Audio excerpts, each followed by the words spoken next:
vakomana opposition panapa takuchiona kuti Chris Mutsvangwa panapa uchizooneswa chimoto manje.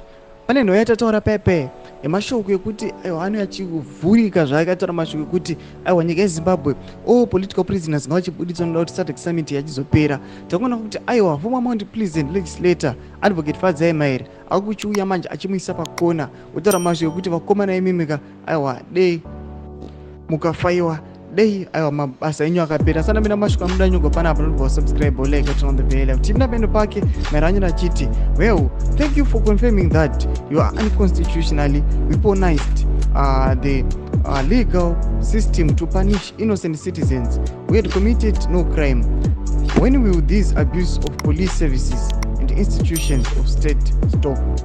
Our true heroes must be turning in their graves as they look at how you have become more oppressive and tyrannical than the people whom they fought.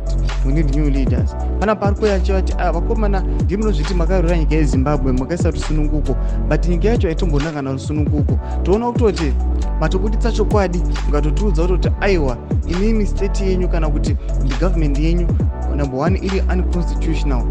Noda kuti aiwa muno capture vanhu vasina kana mhosva muvaisa muusungwa but vanhuvo vari innocent. But at the same time ndimunozviti takaisa rusununguko munyika. Rusununguko rupi rwamuri kuitaura pamusoro paro macitizens api ane independence. Mashoko takuona Fadzai Maere aiwa pamusoro pe-oppressive nehutyrannical huri kuitwa nethe ruling party. Chipotudze mafungiro enyu munoti kudii pamusoro pemashoko aya. Pinango mesection medu musana no subscribe like and turn on